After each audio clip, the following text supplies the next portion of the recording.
Hi, I'm Sung Kim, the United States Ambassador to Indonesia. As our Muslim friends in Indonesia begin a period of fasting and prayer at the start of Ramadan, I would like to convey my warmest wishes to all those observing this month. The spirit of Ramadan always reminds me of our shared values of generosity and gratitude, and I'm filled with appreciation when I consider the millions of people in the United States and in Indonesia who have joined together across oceans and borders to celebrate the same holiday. From Indonesian exchange students gathered in New York City breaking fasts and praying together, to various iftars with the international community in Jakarta, this holy month is a reason to bring people together in the spirit of hope and positivity for the future. From all of us at U.S. Embassy Jakarta and our consulates in Surabaya and Medan, have a blessed and happy Ramadan. Selamat berpuasa.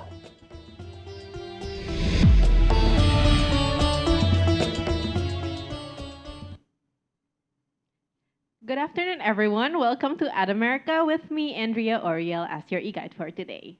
Essay is a crucial part in college admission, and it is your opportunity to showcase your personality, accomplishment, and unique perspective. However, writing an essay can be a daunting task. So in this event, crafting your story through essay writing, we are going to help you how to make your college admission essay. But before we jump into today's event, I have a little trivia question for you to answer. Which of the following is the actual meaning of the word essay? Is it A, writing, B, attempt, C, story, or D, passage? If you think you know the answer, you can submit your answer to our social media platform, and the first person who is able to answer correctly will be receiving a shout out later from us in the end of the event. And now, without further ado, I would like to introduce you to our moderator for today. She is our Education USA advisor, Carolyn Darmanto. Thank you, Andrea. Hi, everyone. Welcome to Ad America. And for anyone who is watching from the comfort of your home, thank you for staying, for staying with us. So before we start the event, I would like to introduce to you of what Education USA is and how we can help you with your application. So Education USA is a network under the U.S. Department of State. We're available in over 170 countries. In fact, we are available in 6 cities in Indonesia. 5 cities with 6 centers. We have 2 centers in Jakarta. So there's one here at America with me, Caroline, and my colleague, May. And there's another one at the U.S. Embassy, and you'll be able to meet Iqbal and Santika there. We have 1 center in Aceh, 1 center in Surabaya, 1 center in Malak, and 1 center in Makassar. So don't be afraid if you have any questions, if you need any help and you don't live anywhere around the city, you'll be able to consult with us just by scanning this QR code. So we'll be available to meet with you through Zoom or Google Meet, and we'll be able to help you with your application. So if you're wondering, what do we do here? How can we help you? So we help you with everything from the very beginning to the very end. So from the very beginning where you don't even know how to start to research what you want to study, which are the schools that you need to apply to. We'll help you with, narrowing down your options and how to select the universities. And then we'll help you with the scholarship information, the financial aid. We'll help you with filling out the application, this, the student visa information, and last but not least, we'll help you prepare before you depart for your studies. So we'll have a PDO, a pre-departure orientation that we held every year in July, and we'll be able to prepare you with everything. All right. So that's basically what we do. And as us here at America, we hold events every week, multiple times a week. So please stay tuned to our our Instagram account, our website at America or Education USA Indonesia, and you'll be able to register for our next or upcoming events. So without further ado, we have a great speaker here today. She'll be able, to explain to you why you need to write a very strong essay and how to write a story through your essays. Please help me welcome Ms. Bridget Halstead from New York University. Hi, my name is Bridget Halstead. I am an admissions counselor at New York University. And so today we're going to be talking about the college essay, why it's important, and kind of what we do with it on our end as admissions counselors when we're evaluating your application. So we're going to talk about all about the admissions essay, some do's and don'ts, how to pick your topic, getting started, editing the essay, and then we'll do some question and answer. Okay, so why do we ask for an essay? Why is it a part of almost every US college application? The essay, which sometimes it's called the personal statement, it's a way for the college admissions officers and the college admissions office to get to know you, your personality, your likes, dislikes, opinions, interests. Basically, a way for us to get to know you beyond the page, beyond the transcript. It is just one part of a complete application, but it is the one part of a complete application that you have complete control over, right? So when you are thinking about college, when you're thinking about your applications, chances are you have already completed a lot of your secondary school career. You already have grades that are set in stone. You already have activities that you've done that you can't go back and change time. So the essay, when you sit down to write it, is the one part of the application that in this moment you have complete control over. You can show us what parts of you want us to see. So again, this is an opportunity for you to speak to us as an admissions committee, for you to show us something about you that goes beyond your academic achievements, beyond even your extracurriculars. This is when we get to meet you as a person rather than numbers on a page, and this is when we learn something new about you. You can set yourself apart by telling your story, because although there are hundreds of thousands, if not millions of people applying to US universities, you have a unique story that no one else can tell. And your essay is your opportunity to show that. It also helps us to determine whether you might be a good fit for our university. Do we have what you're looking for? Do you have what we're looking for, right? Because fit goes both ways. If you, for example, just speaking of my own university, New York University, if you are someone who wants a lot of American football, tailgating, big time fraternities and sororities, maybe we're not a good fit for you, right? You need to think about, what do you want, and does the university have that to offer you? And just like the university thinks about, when we read your application, what do you have, and do you have what we're looking for? And again, just to kind of reiterate, most important thing about the essay is you have total control of this part of the application. So again, this is your chance to show us who you are. Okay, so choosing what to write. This can be very daunting, right? Most US universities are going to use the Common Application, which gives you 6 choices for an essay prompt that should get you thinking about what you might want to write about. And we'll go over those in detail later. But right now, we want to think about very generally, when you're choosing what to write, choose the right prompt for you, right? It says choose the right prompt. There is no right prompt. We are not looking for, we're not going to say, oh, this person did this prompt, but that person did that one, so we're going to take the one that did the prompt we like. That's not what this is about. You need to choose the right prompt for you, the one that makes you interested in telling us something more about you, the one that will show us something about you that's not part of the rest of your application. So please don't pick a prompt based on what you think we want to see. Pick one that resonates with you, right? Another helpful hint is, and again, we will go over these questions later, but after you finish writing your first draft of the essay, maybe read it back, ask yourself, did I answer the question in the prompt? And that would be especially important if you're answering, for example, a supplemental essay beyond the Common Application essay. One common pitfall that we see students fall into is that they're kind of working with too much information. So you only have a couple hundred words to write your Common Application essay, right? So if you start with like, I was born on a Tuesday, it was raining, both my parents were there, that's cool, that's great. Doesn't tell us anything about you now, and you are using so many words to tell us your life story, it's going to end up being a lot of narration instead of telling us something about you, right? So it's okay to pick a small moment in time. Instead of telling us your whole life story, just tell us one thing that's important about you, or that shows us something about you that we wouldn't see elsewhere. Another good tip, tell a personal story in your own voice. A lot of times we'll see students writing about a parent, a grandparent, someone that inspires them, and that's great. I'm sure your grandmother is a very lovely, wonderful person, but when you're applying to college, I don't want to hear about her, because you're applying to college, grandma's not. So it's okay to talk about another person. It's okay to talk about your relationships with other people, but you want to make sure that you're focusing on what that says about you, your values, what's important to you, and kind of helps you to show who you are, right? So, it can be tempting to write about a story, once upon a time, my mom and dad met in a grocery store, but that doesn't tell us anything personal about you.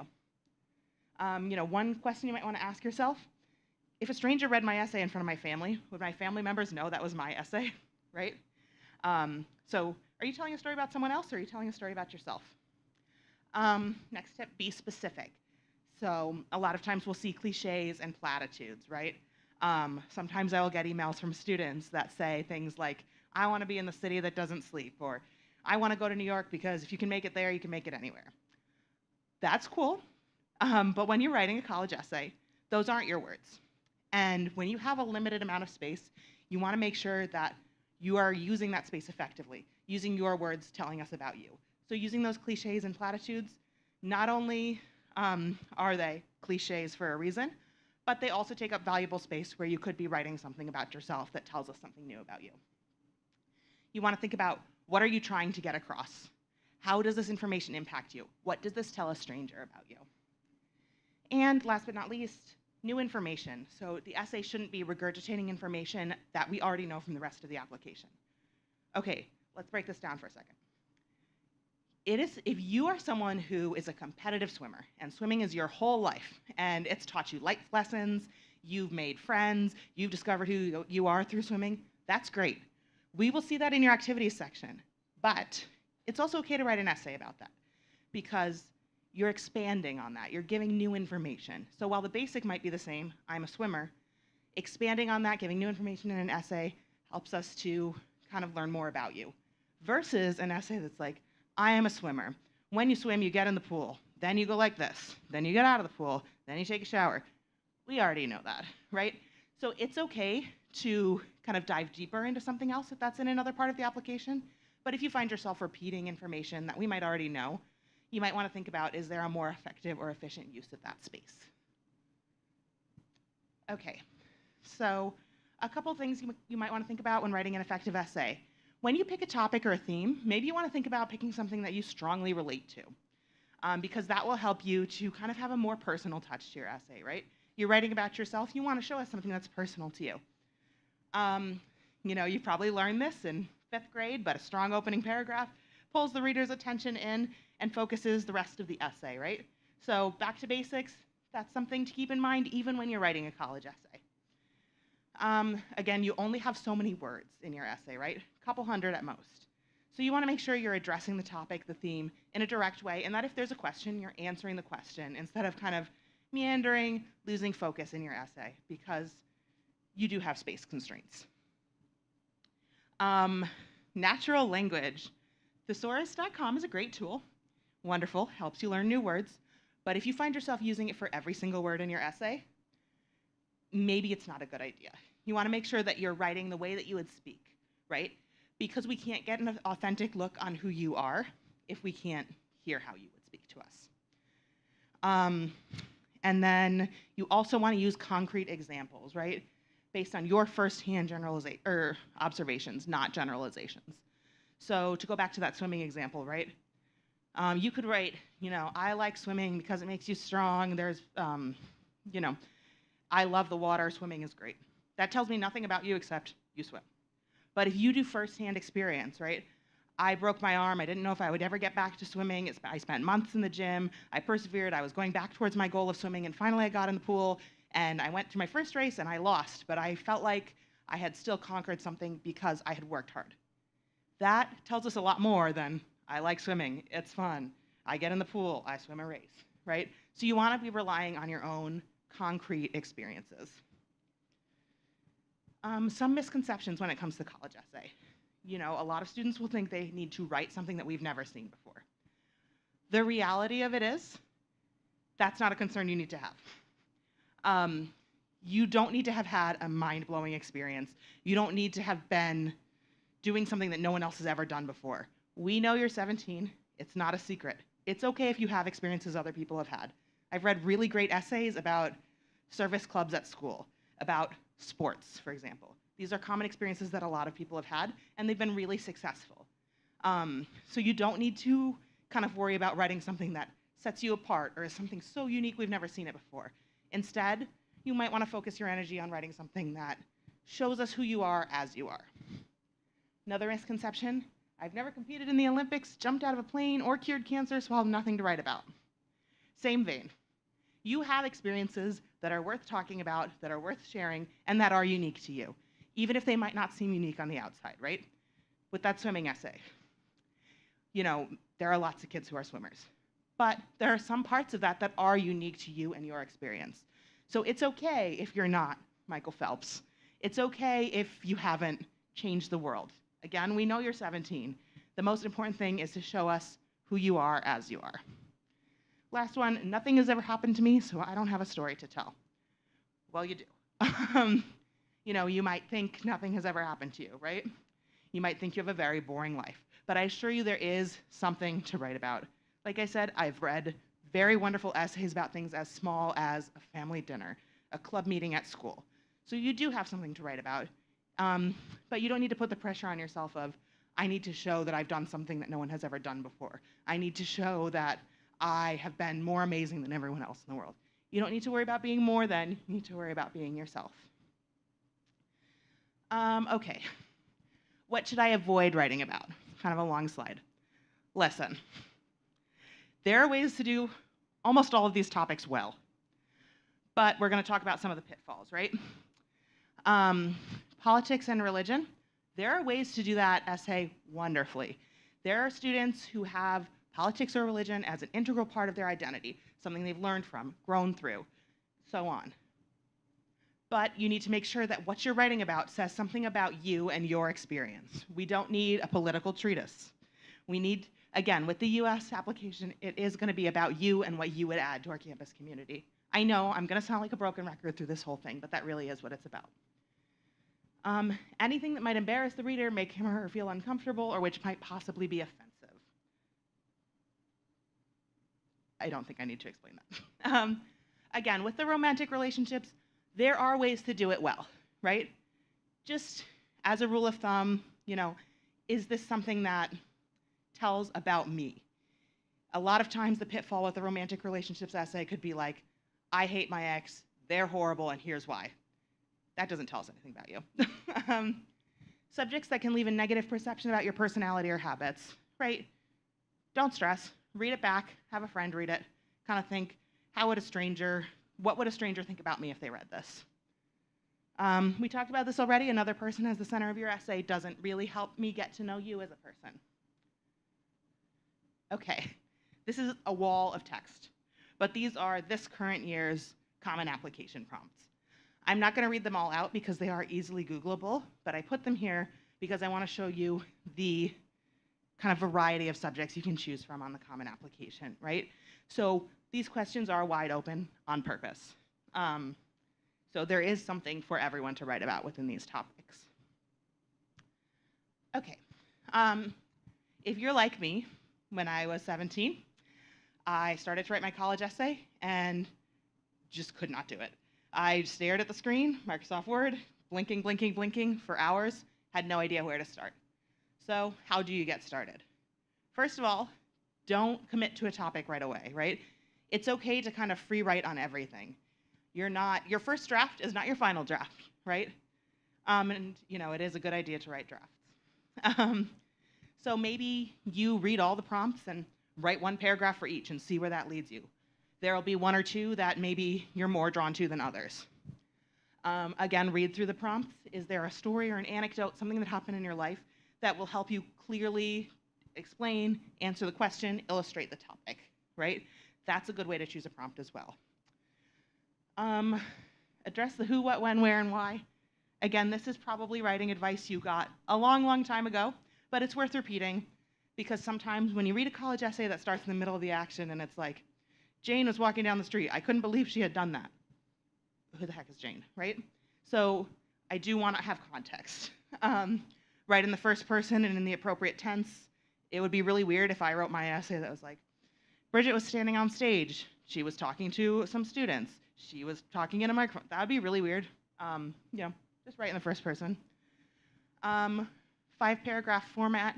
You don't need to stick to that. That's okay. A lot of US schools will teach their students to write like the 5-paragraph essay. Do you guys do that at school?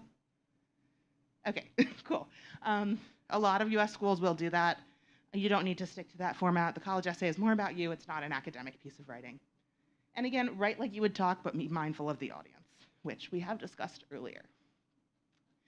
Some tips for editing the essay. Again, don't submit your first draft. Maybe you want to write a second draft, have someone else look at it. Be mindful of the word count. So for the common application, it's 650 words. If you go over that, you might want to cut down a little bit just so that it fits. Use word and sentence variety while keeping your writing accessible. That boils down to write like you talk, right? Thesaurus.com, like I said, is a great tool. Maybe you don't want to use it for every word. Read over your essay. One thing that helps me a lot when I'm writing something is to read it out loud, or I will print it out in a different font or a different color. And for whatever reason, that kind of tricks my brain into kind of seeing it in a new way. It'll help me find typos, things like that. So, there are a couple tricks like that to kind of help you figure out that you're saying exactly what you would like to say. Check for spelling errors. Again, 1 or 2 spelling errors, not gonna kill you, but maybe a good idea to check for them. Another thing, and this is something that helps me as well, is to take a break from your essay for a day or 2 and then come back to it. Sometimes when you have some distance from the thing you're working on, it'll help you kind of look at it with fresh eyes. Getting a trusted opinion from others is okay, but beware of too many cooks. What does that mean? Too many cooks in the kitchen is a common expression. It means, too many opinions can be harmful or detrimental. So you might want to, maybe you have a really trusted teacher that you want to get to help with. That's great. Have them help you with your essay. If you have 10 teachers read it, they're going to have 10 different opinions, and you might kind of confuse yourself more by getting too many differing opinions, right? At a certain point, you have to just say, I've done what I can do, it's done. Okay, so when I made these slides, I couldn't obviously use a real student essay, but I didn't want to write one on my own because I wanted to show you what these look like. So this is a real essay. Why do you wish to come to Harvard? Right? Handwriting's kind of hard to read, so I wrote it out. The reasons that I have for wanting to go to Harvard are several. I feel that Harvard can give me a better background and a better liberal education than any other university. I have always wanted to go there, as I have felt that it is not just another college, but a community with something definite to offer. Then, too, spelled wrong, I would like to go to the same college as my father. To be a Harvard man is an enviable distinction and one that I sincerely hope that I should attain. What does this essay tell us about this person? Anyone? I kind of think it doesn't tell us anything about the person. All I know is your dad went to Harvard and you want to go to Harvard. Well, if I'm a Harvard admissions counselor, I already know you want to go to Harvard. You submitted an application. You paid the application fee. You went through the effort of writing an essay, filling everything out. I also already know your dad went to Harvard because that information's in the common application. So what do I know about this student? Nothing. By the way, skip too many slides. By the way, this essay was written by John F. Kennedy. So it tells us nothing about him. Again, it tells us more about that he wants to go to Harvard than anything about his personality. It doesn't even tell us, anything about what he hopes to study. He says he has something to offer. I don't know what that is. If he has something unique to offer, he should expand on that because everyone has something to offer. What does he have to offer? And again, what are his interests? What does he want to study? Why does he want to study at Harvard? He could have written this essay for any university. There's also, I don't know if you guys noticed, a significant number of typos. So they were kind of distracting to read. Going back to this could be an essay for any university. Here's a Princeton essay. My desire to come to Princeton is prompted by a number of reasons. I feel that it can give me a better background and training than any other university, and it can give me a true liberal education. Ever since I entered school, I've had the ambition to enter Princeton, and I sincerely hope that I can reach my goal. Then, too, I feel the environment of Princeton is second to none, and I cannot help but having a good effect on me. To be a Princeton man is an enviable distinction. Signed, John F. Kennedy. This is the same essay. He just took out Harvard, took out the part about his dad, and slotted in Princeton. So again, we know nothing about this man. He wants to go to Princeton. So does everyone. This is an essay where it's not super successful because it doesn't show what he's going to add to the campus community, what his personality is, what his goals are. It doesn't tell us anything about him. Okay, we did go over this. I think the slide is slightly out of order, but that's okay. You want to free write on each topic. Don't worry about the word limit for a first draft. Get out everything you're thinking. You can always refine it later. You want to write multiple drafts. Shouldn't submit your first draft with your application because, again, if you're following this advice, you're getting everything out on the first draft, right? What do you want the reader to learn from the essay? You want to proofread, and again, ask for help and read your essay out loud. When we read those two essays out loud, it's pretty obvious they are the same essay, right? Okay, so those were from the 1930s, but today those would be supplemental essays in the context of Common Application because they are unique to a specific school. So while the main Common Application essay will be sent to most, if not all, of the schools you apply to, supplemental essays are set by a specific school, and they are only sent to that school. So you can imagine the prompt for that essay, I think it was in there, yep. Give a statement of the reasons that led you to select Princeton as your college and state what special advantages you hope to gain from a course at Princeton. This could be a supplemental question today, right? Why do you want to go to Princeton? Why do you want to go to XYZ University? Don't do what he did. You need to write a different essay for each school. Using those two examples, Harvard and Princeton, very different schools. Why are you applying to two such different schools? What's drawing you to them? What about this school fits with your needs, your goals, your ambitions, and what do you have that could enhance the community at that school? And I'm talking about community socially, extracurriculars, and academically. Be specific, but research the school, and don't state facts they already know. So if someone was writing an essay for University of Connecticut, and the prompt was, why do you want to go to University of Connecticut? And the essay said, University of Connecticut is a large public research university located in Storrs, Connecticut. They already know this, right? So you do want to research, you do want to have specific reasons why you would want to attend that school, but it doesn't have to be things that they would already know, right? So why do you want to attend University of Connecticut? They have a program in puppetry. They really do, or at least they did when I was in high school, which is different than any other school in the nation. Additionally, I have an interest in agriculture, and I believe that studying at UConn, which has a large agriculture school, will help me to gain my goals of becoming a farmer. Much more specific to you and to the school than just saying, I want to go there, or spitting out facts about the school that the admissions counselor already knows. Right, that's what this bullet says. Synthesize what you know about the school and what you know about yourself. What are your personal and academic goals? How will this school help you accomplish them? Not every supplemental essay is going to be a why us question, but a lot of them are, right? University of Chicago is known for having some very non-traditional prompts. They're probably not going to ask you why us, but they have asked in the past, for example, is a hot dog or a sandwich, yes or no, right? So supplemental essays can kind of run the gamut between very traditional essays to questions that maybe you've never been asked before. And then make sure you're answering the questions completely. Different schools might have different goals with similar questions, right? So just as an example, why do you want to study in New York City is a very different question than why do you want to study at Fordham University? Okay, most importantly, everyone wants to see you succeed. I know lots of college admissions counselors, I know lots of school counselors, I know lots of Education USA advisors. No one is helping you with a college essay or a college application thinking, oh, I can't wait for this kid to get rejected. Not happening. Everyone who's helping you, everyone who's part of this process wants to see you succeed. No one gets into a college counseling field thinking, I want to help students not go to college. So recognize that a lot of advice is coming from a good place, and I know that a lot of times students can get very, very nervous interacting with colleges, interacting with admissions counselors, thinking, well, this person can't wait to reject me, especially at highly selective universities.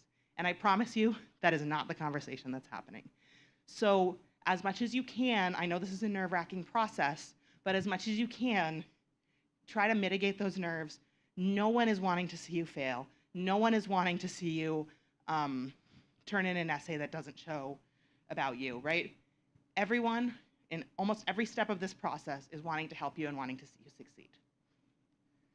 Okay, I do have some prizes. So I'm going to ask some questions. Name one reason the essay is an important part of your application. I promise they're good prizes.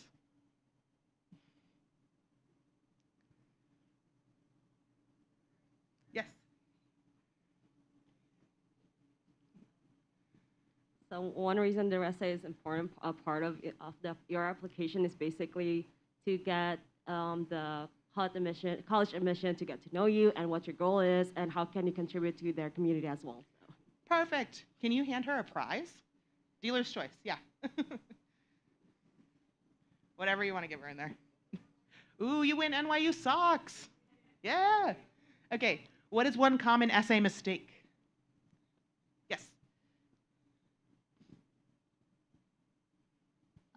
Basically about too much story about themselves. Like they literally like telling story about a whole their life, and then that's what I get from the presentation. Thank you. Yes, too much information. Great. All right, can you give her a prize? NYU socks.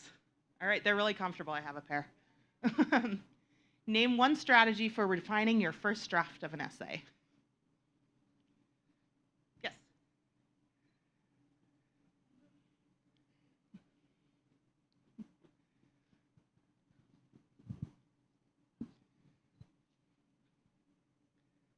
Refining your first draft is to like continue like keep asking asking your essay sort of questions like is this relevant, is this necessary, does this you know help the admissions to get to know who you are, sort of. Yes. You win a prize.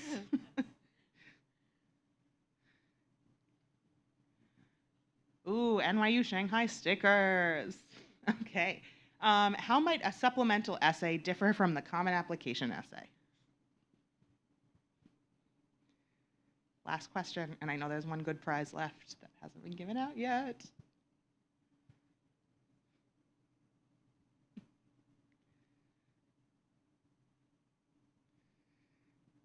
How might a supplemental essay differ from the common application essay?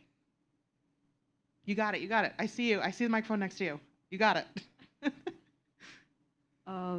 Maybe there are usually prompts like the one you showed when it comes to supplemental essays.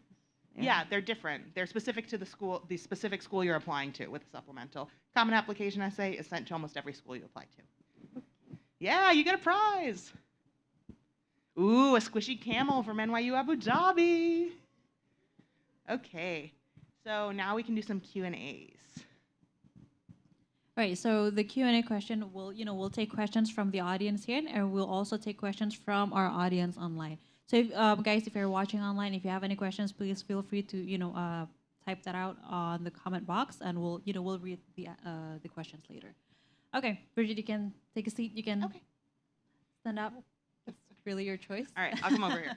Okay, so we'll take one question from the audience here first. Anyone here has a question? If not, I actually have a question for you. Okay. So I get this a lot from a lot of my advisees. Because, we're international students, we're non-English speakers. What if there are, some grammatical errors on the essay? Yeah. To be honest, the essay is not intended to be a high-stress situation. It's really just a way for us to get to know you. So if there's, if you notice after you submit the essay that there's a typo or there's a grammar error, don't sweat it too much. We read them really quickly, so we might not even catch it. But also, like, we know for a lot of you, English is a second language, right? It's not supposed to be very stressful, the essay. So it's okay if there's a typo or even two typos. One thing I would say is, if you are kind of struggling with your English, we will see that in the essay a bit, and I'm talking about like if you have very limited command of English, that's something you might want to seriously think about, what you're hoping to gain from applying to a school that has all of its instruction in English, because you could be the most brilliant person in the world in your native language, but if, all of our instruction is in English and our professors might not speak or understand your language, it might hamper your learning experience. Just a quick additional question. You said you read it. The admissions read the Yes, essays quickly. Okay. how, like, what's the process like? Like, how many minutes do you give per essay? Because I'm sure you get like thousands of essays every year. There's no like standard number, and everyone kind of reads in a different order. So in our view of an application, we can kind of toggle through the different parts. So like Common App, transcript, letters of recommendation. So everyone does it in a different order. Um, so for me, I'll read the essay and the Common App together because they are one document. Um, but it's different for everyone. And again, different universities might have different goals for the essay. So some universities might be reading it very closely, some might not. For us at NYU, because this is where I have the most firsthand experience, we always say that we are contextual admissions. So the transcript, the testing, the academics are always going to be number one, and everything else is going to be context for that. So you could be Shakespeare, you could have the most beautiful essay ever written, but if you don't have the grades, we can't proceed. So there is no set amount of time for how long we'll be reading an essay. It'll depend on kind of what else is in the whole package of the application. But you do still, review all the applications holistically, right? So you look at everything. Yes. Okay. Yeah, we'll look at everything you send. Okay. All right. Anyone has any question here? All right. So you said that you take maybe approximately a few minutes to actually read throughout the whole essay.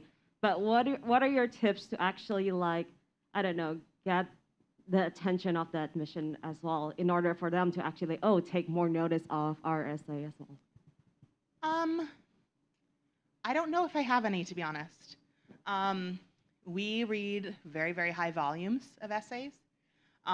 It is something that we know we kind of have to be a little bit on for.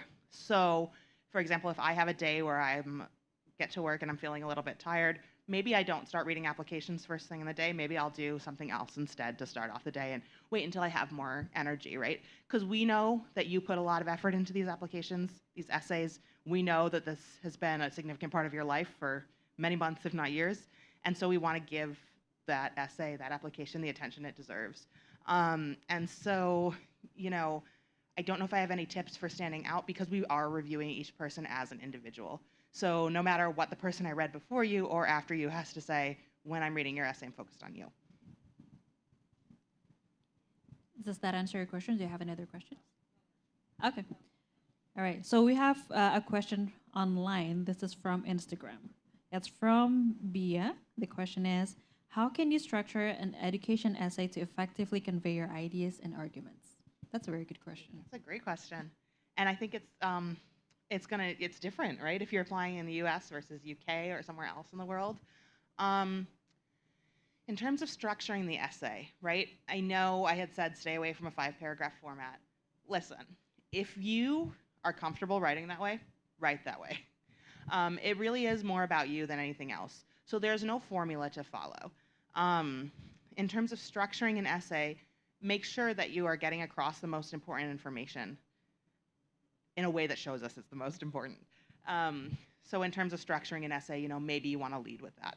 Maybe you want to make it the kind of main bulk of your essay.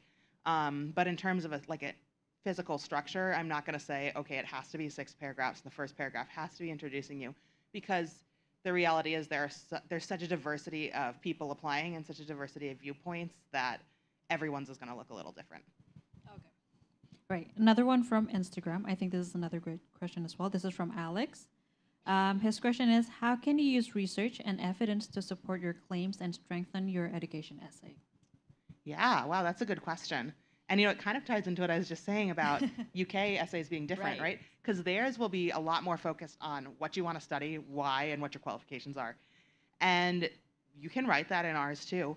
But, we can and have admitted students who are applying to be electrical engineers, for example, and wrote their essay about a soccer game. So with a US essay, unless they're specifically asking for academic credentials, research, things like that, it really is more of a personal essay. It really is more about your personal experiences. And while you certainly can write about academic achievements, it's probably best to do so in a way that also shows a little bit of your own personality, right? So instead of saying I took biology in 10th grade. I did the AP biology test and I got a 4. Then I tried again and I got a 5. Then I took biology at community college. That's all information we have in another part of the application, first of all. And second of all, it doesn't tell me anything about you except that you took biology. So, you know, you can write about research, you can write about academic pursuits, but just be mindful of doing that in a way where it shows a little bit about who you are and what you as a person would contribute to our campus, not just academically, but also as a person. All right. Just a follow-up question on that. So if there's like, say, an evidence, you know, based on a research or a paper somewhere, do you need to have a footnote? I don't know if Common App allows footnotes. No, I'm not sure. Yeah, I don't know if I don't know if you guys have logged into Common App before yet. But when you put in your essay, it really is just kind of a It's text copy box. and paste, right? Yeah. Okay. All right. So let's take a question from the audience here. Anyone has any question? No? If not, we can go back because we have lots of questions from Instagram. So another one from Instagram. This one is from Shanna, and her question is: what are the key elements of a well-written education essay, and how can you incorporate them into your writing? Oh, yeah, that is a good one. And, you know, I know that some of these answers are very broad. And that's because there are so many educational institutions in the US looking for so many different types of students, right? But again, I'm going to keep going back to it because it really is important. With a well-written essay for college admissions purposes, it's one that answers the question. It's one that tells us something we don't know already from other parts of the application. And it's one that is authentic to you and what you would add to our community. So, you know, I can't say, you know, a well-written essay will have this many sentences and use this many words with 4 syllables, because it really does vary. Different schools are looking for very different things, right? So like an art school is going to look for something very different than a school that caters to business majors, for example. So, you know, the best written essays are ones that show us who you are in a way that other parts of your application cannot. Even the narrative parts of your application, like letters of recommendation, cannot. And that show us how you, as a student and as an individual, would contribute to a campus community. All right. No, that's interesting because you mentioned a lot about community, and I know NYU is big in, you know, community impact, you know, and activities. So the question that I get a lot from my advice is that, how do you talk about the community, especially, you know, I've never been to New York, I've never visited NYU before. How do I know about the community around there? Right, and that's okay. I think, you know, for us, just speaking from the perspective of a large school, we have 25,000 undergraduates. And so I think it's, what do you have to add to what we already have, right? So it's okay if, you know, you don't really know what that community is like yet. With such a large student body, with such a large kind of net that we're casting in terms of where students are coming from, the diversity of backgrounds that students have, it's how would you, what unique perspective do you bring, right? And again, for us at NYU, a lot of the admissions conversation is going to revolve around academics. A very exceptional essay we can make note of, an essay that has us questioning you, whether you have the English skills needed, we can make note of. But again, first and foremost for us, it's always going to be, do you have the academic background to be successful in this community? All right, great.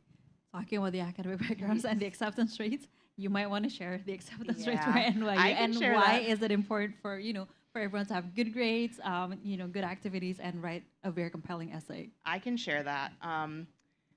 I'm sorry in advance, there's going to be some sticker shock. So this current year, so the students that got their offers last week and will be starting in August, we had 120,000 applications across our network, so for our 3 campuses, and we had an overall acceptance rate of just about 8%. So why are the academics important? Because with an 8% acceptance rate, we are looking for students that are going to make the most of the significant opportunities that we can provide. That's a very, very small acceptance rate comparing to last year and the previous years. That's yes. So last year's were at 12. Yeah, that's quite significant. Mm-hmm. Okay.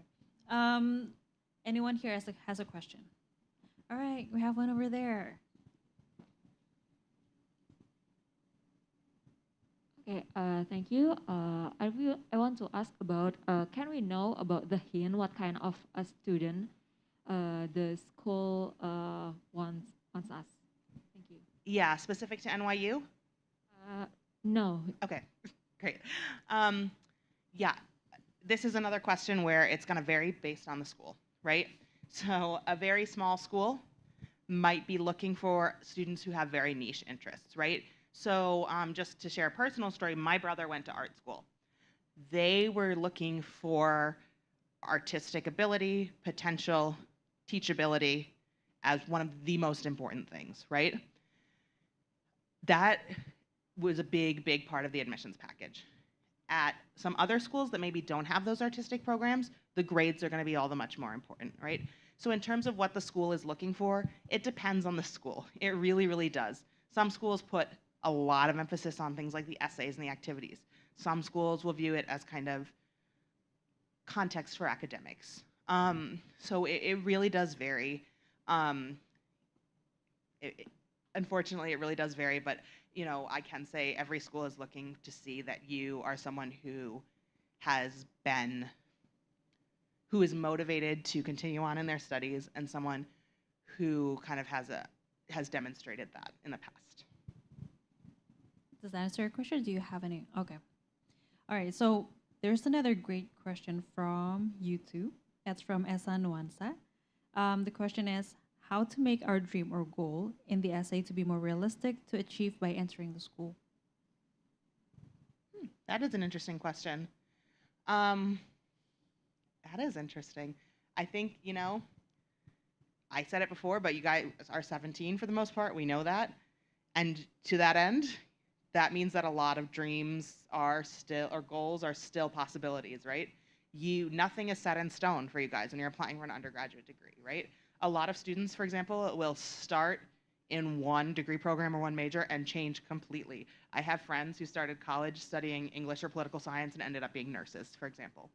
So I don't know if you need to manage your dreams or goals in that way, because if that is something that you are really passionate about or something that is really something you want to work towards in college, that's, you know, great for us to know, right? And it's, you know, sometimes it might feel a little maybe silly to put it down on paper, right? My dream is to be an astronaut, for example, but you never know. You really have so much time ahead of you. All right. Thank you. Anyone here has a question before? Okay. Let's go to the audience first, then we'll go back to our online audience. Yeah, my question is kind of a follow-up question to an earlier question. I was just about to sort of come up with this couple of hypothetical examples, but you've provided an example with your brother. How could we possibly know? Because you mentioned teachability and potential and things like that. I was about to come up with an example. Let's say a person A or person B, blah, blah, blah, and they have the same effective approach. Let's say you just have one spot left. Yeah, what determining trait or character that make only one person secure that spot? And I have another question. As a college admission admin, what is your thought or feelings or whatever about the existence of AI? because I have a friend and she has graduated college, and in Indonesia we have to write thesis in order to graduate. So I don't think AI existed when she graduated, but she put her thesis through the thing. I've never used it, but the computer thinks that she used AI when she didn't. So I just want to know what your thoughts or feelings on that. Thank This you. is a hot topic right now. That's two really big questions. I think with the first one, when I was talking about, you know, teachability, potential, things like that, I was thinking of it in a way that's very specific to arts programs. So for example, for us at NYU, if a student's applying to drama, I'm not an actor. I have no idea how to assess that. And so we do work in partnership with the professors that would be teaching those students. So drama faculty, studio art faculty, music faculty, and so on. And they would be the ones to assess, those kind of technical skills, things like that. So basically, my office would do an academic review, and then people that are experts in those fields would do the artistic review, right? I have no idea how to look at a painting and be like, oh, they have great technique. Like, I don't know. And so it really is going to be professionals in that field that are doing that. And sometimes that might include maybe some kind of audition, interview, portfolio, something like that. At NYU, almost all our artistic programs will require an audition or an interview or a portfolio. To your second question about AI, I don't know. I don't know. I think it is a very hot topic right now. A lot of people are talking about it, and I'm in some admissions Facebook groups, and a lot of people are talking about it. But one thing I will say is it's just not a good idea. If you are not able to write a college essay without AI, maybe college is not the best fit for you, because how are you going to write research papers, essays, thesis? How are you going to do exams, right? So personally, I think it's probably not a good idea. But in terms of, the larger conversation, that is very much ongoing. All right, thank you. That was an interesting question because I get that question a lot too. Right. So Hard yeah, one. thank you for asking that. There's another question from Zoom from Akuniela Biba. This is my advisee, actually. okay. She's just looking at NYU, but graduate degree. Oh. But I think it kind of relates to the previous question and answer that we just had. Her question is, how can you share how NYU select essay in every school or department? And is there any specific person to each major or department in NYU that will help you? So grad admissions is very different, and I can't answer for them, but you can email them. They're very nice. I've met them before, and I would encourage you to reach out to them. For us in undergrad admissions, it's not the department reviewing your essay at NYU. It's our admissions office. The departmental review would come into place for arts things, so dance, drama, film, things like that. Okay. All right, got it. All right. Any question from the audience before you go back to the online audience? Anyone? All right. We still have a lot more questions Oh, here. okay. The next one is from, hold on a second, Angini. That's from Instagram. What should I put on a personal background essay, and what should I avoid? That's a big question. There are some essays I have personally read that have made me a little uncomfortable with the subject matter.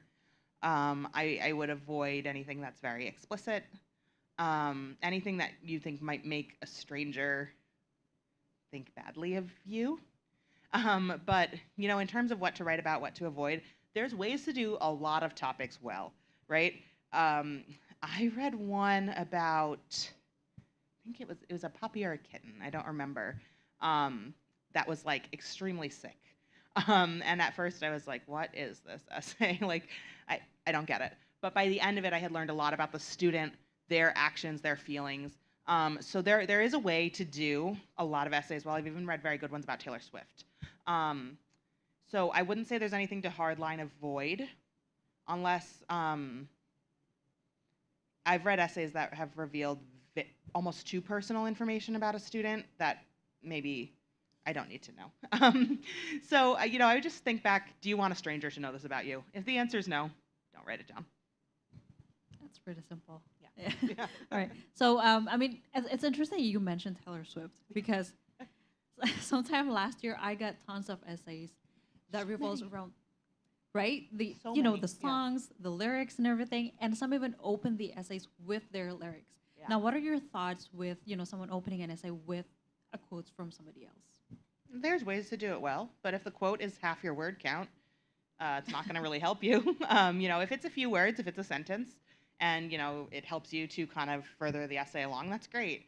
But if you're quoting, half of War and Peace, again, that doesn't really accomplish the goal of the essay, which is telling me more about you. All right. So it's okay. Just be more mindful about it. Yeah. Okay. Great. Anyone here has a question?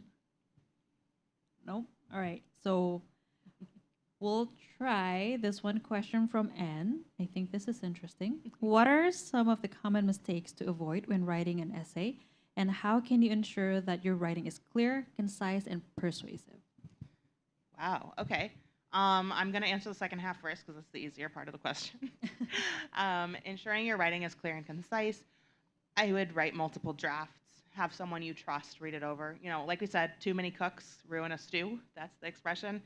So maybe you don't need too many opinions, but maybe someone you really trust. For me in high school, I had my English teacher and my aunt read it, and their feedback was really helpful. So in terms of being clear and concise, writing multiple drafts, having someone you trust look it over, and asking them, does this answer the question? Does this tell you about me? Is this something that reflects me in the best light? And is the writing of a quality that I would want to send to a university? That can be really helpful.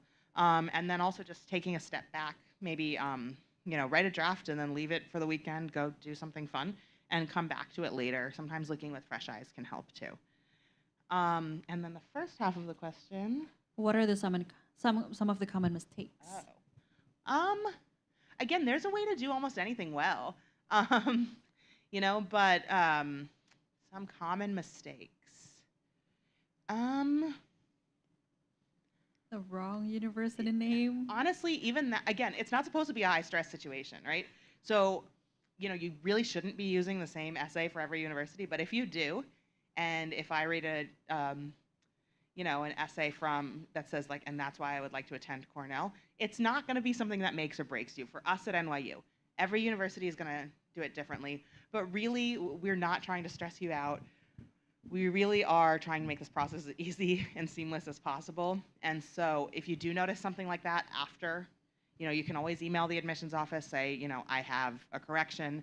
They'll usually help you out. But in terms of like big mistakes, I mean, I really, there's a way to talk about almost anything. So, I guess instead of trying to focus on what to avoid, focus on doing your best. And if you do make a mistake, we're people too. We get it. Send us an email. We can help you fix it. It's really not a big deal. Hopefully not a high stress situation. All right, thank you. All right, there's another question here. It's from Mia from our Instagram account. It's what are some of the best practices for editing and revising an essay to ensure that it meets the academic standards and effectively communicates your ideas? Yeah, wow.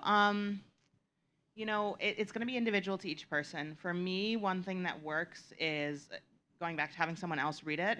I also will use the voice notes feature on my phone, and I'll record myself reading it out loud, and then I'll listen to it back and see if there's anything I notice, because sometimes if I'm reading something I've already written and I find myself maybe like stumbling over some of the words or something, it's something I might want to go back and revise. That's also a great way to help find like typos or repeated words, things like that. Another thing that works for me is printing it out in a different color or a different font sometimes for whatever reason. That kind of helps me see it in a new way. But it is going to be kind of individual.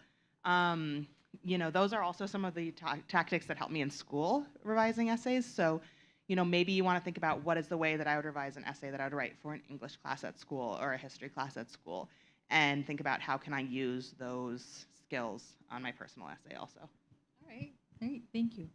Now, let's go back to our audience here. Anyone here has any question? I think you'll be able to also answer some questions about the admissions processes, right? And not just the essay? Yeah. All right, anyone? Okay, so what about the SAT and ACT? Yeah, that's a hot topic right now too. So for us at NYU, we are test optional for the next cycle. So that's going to be 2023 into 2024. So if you are in 11th grade equivalent right now, good news, we'll be test optional for then. For us at NYU, with our most recent accepted class, it's about half and half submitting testing and not. So for us, it's not really a disadvantage.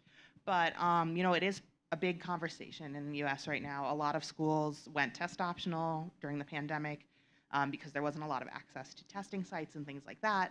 And so, there's a lot of conversation around which schools are staying test optional, which schools are not.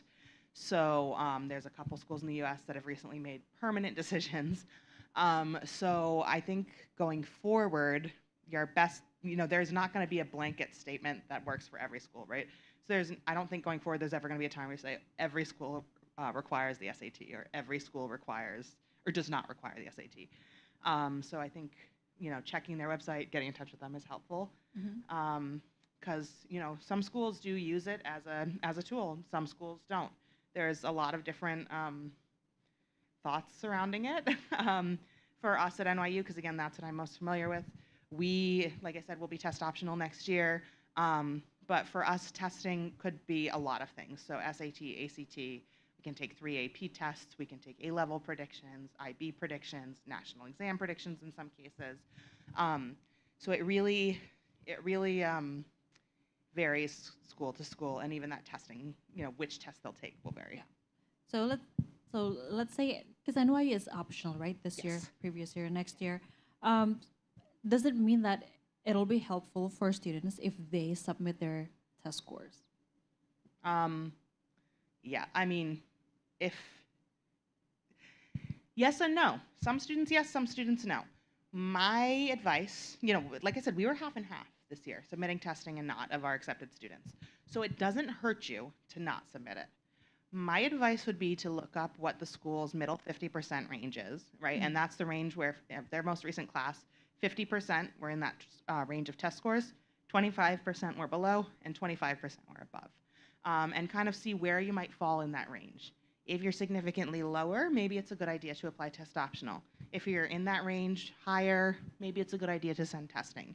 But those middle 50% can give you a good idea of where other applicants, or the most recent applicant class to that school has fallen in terms of testing. That's really helpful because a lot of my advice is, a lot of my students are like, but I've already done the test. I just want to submit it because it's my hard work. And I'm like, Right, yeah, yes. you gotta be careful with that also. Yeah, because here's the thing. If the testing can show a different side of your academics from your transcripts. Some people are really good test takers, some people aren't, and there's a lot of reasons for that. But if you feel, your counselor feels, your advisor feels that your testing and your score shows or is an accurate reflection of your academic abilities and your transcript, maybe you want to send it. If you're scoring lower than you think you can, lower than you expected, maybe don't think about not submitting it, right?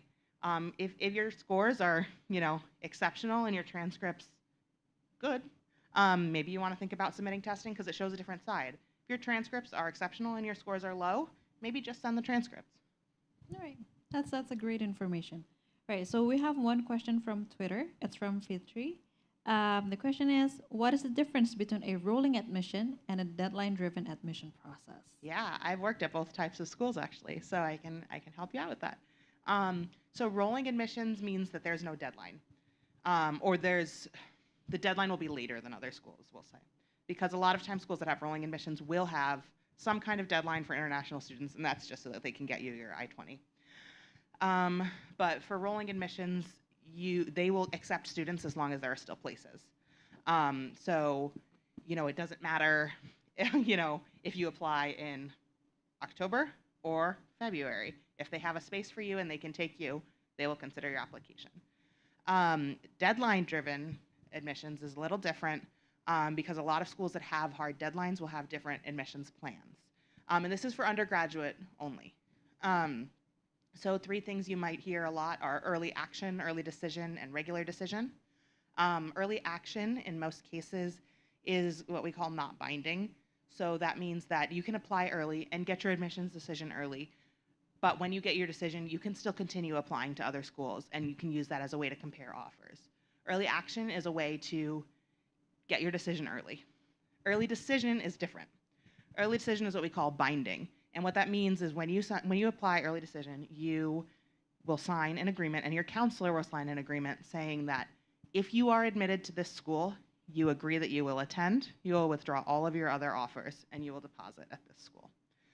So if a school is your first choice and you know it's a financial option for you, maybe you want to try early decision because you do find out earlier, right? So for us at NYU, The first early decision deadline's in November, and the students will find out in December. So you will find out significantly earlier. But if it's not your first choice, if you want to compare offers, if you want to compare financial aid packages, maybe you want to think about doing early action or regular decision, because those are not binding. Regular decision usually has a later deadline than the others, but you will find out later. So for example, we have 2 early decision binding deadlines at NYU, November 1st and January 1st, and those students will find out in December and February respectively. For regular decision, their application deadline's a little later, January 5th, but they won't find out until April.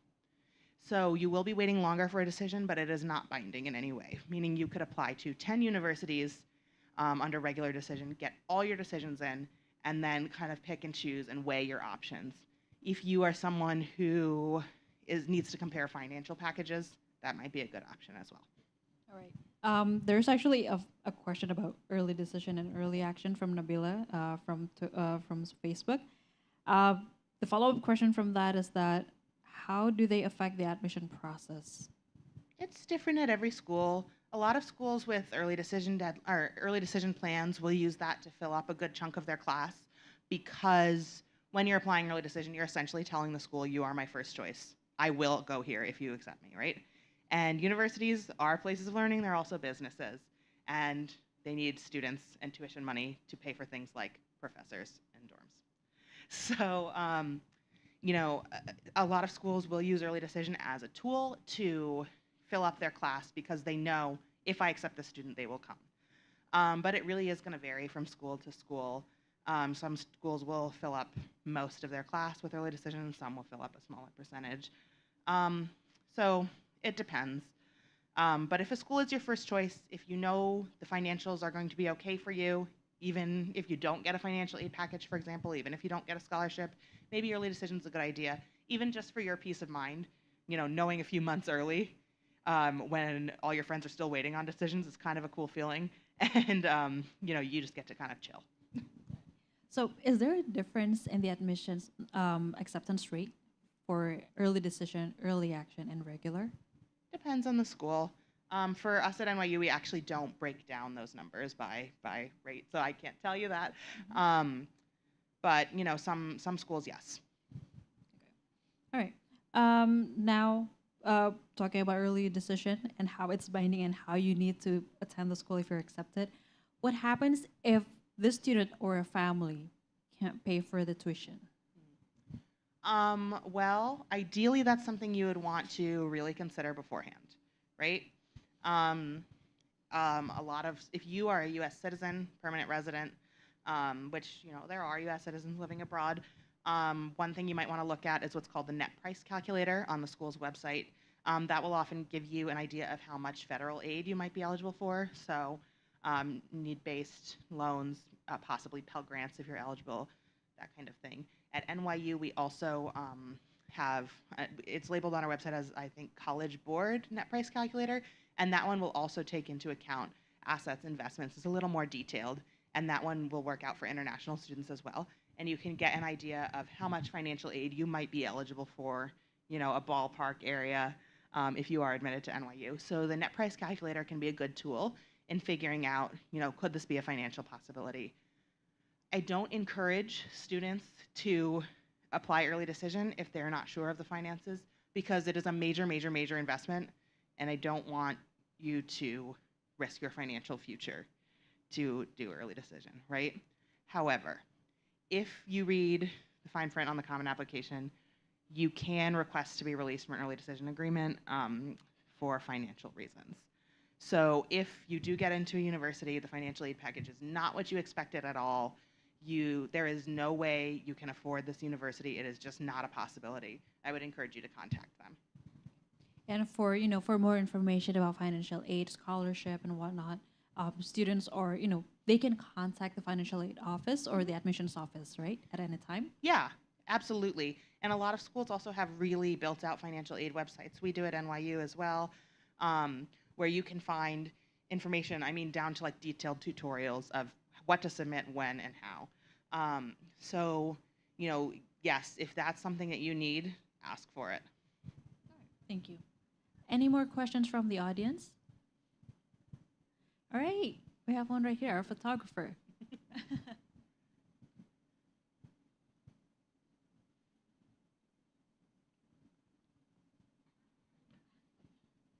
So, hi. I would like to ask you about the funding because I think I heard a lot about scholarships for graduate students, but not for undergraduate students.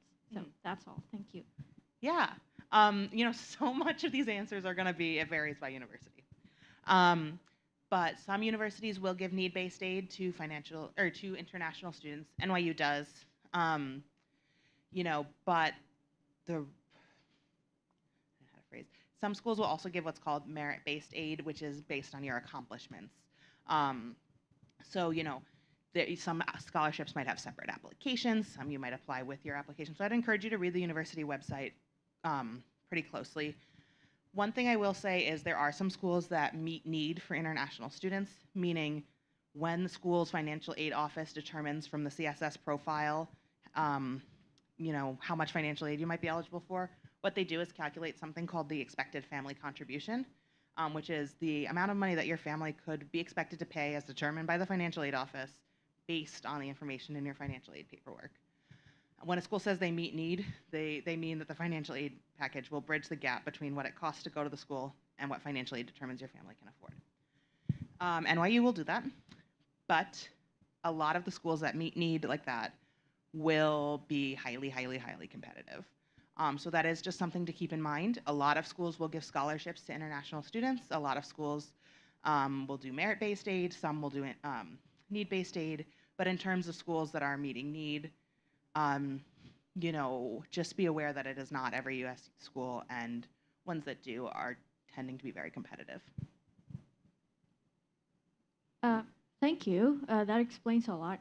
But can their tuition fees be cut off by, being like an assistant for their lecturers, or probably participating actively in a sports club in the college, or maybe like they won a gold medal or something like that for the college? So a lot of that would be what we call merit-based aid. So based, again, on your accomplishments. It's interesting you mentioned sports because that is a completely different system, which I will explain in a second. When you said assistantships, generally those are for graduate students. Undergraduate students might be, eligible to work on campus. International students would have to collaborate with whatever their Office of Global Services is called to make sure that they have proper work authorization, things like that. But in terms of what you're describing, assistantships, which is like remitting tuition for services to university, that's really more of a graduate student thing. With the sports, that is a whole other area. Some schools may offer sports scholarships. It is dependent on the school. So there's different kinds of sports programs in schools, I guess that's how to describe. You'll hear them Division I, Division II, and Division III. Division I is schools that are giving scholarships for sports. Those students are usually sought out by the coaches, so they'll be recruited. A Division III school, which is what NYU is, will not give scholarships for sports. We have student athletes. They play for the school, but they don't get scholarships. So it depends on the university, right? You hear about some of these schools that have huge football scholarships, for example, American football, and that is going to be based off sports. So if sports in college is something you're interested in, a year or two before you would be applying, I would encourage you to reach out to the coach of the schools that you are. Conclude our presentation for today. So thank you so much, Bridget, and for everyone who are looking at applying to U.S. universities. Again, essays are a really great tool for you to explain yourself to the admissions officers to show your uniqueness. And don't be afraid. Just write anything that you can. We are here to help you. Your Education USA advisors are here. In fact, we are available in many different locations here in Indonesia. We'll be more than happy to help and to discuss, or even to help you brainstorm of, in terms of like what you need to write on your essay. Bridget, thank you so much for coming here. I hope that you have a wonderful trip so far in Indonesia, and we hope to, collaborate with you again soon. Thank you so much for having me. All right, so I'm gonna return the microphone and the stage back to our e-guide. Okay, thank you so much to our speaker for the session today, and thank you so much everyone for coming here today. And earlier in today's event, I asked a little trivia question, which was, which of the following is the actual meaning of the word essay? And the answer is B, attempt. Congratulations to Ade Chaputra from Instagram for answering the question correctly. Also, if you enjoyed today's event, we also have many more events. You can check out our social media. We are on Instagram, Twitter, Facebook at AT America, and you can also subscribe to our newsletter and YouTube channel as well. And with that, I think we have reached the end of our event for today. Thank you so much, everyone, for coming. Again, with me, Andrea Oriel, and see you at the next Ad America event.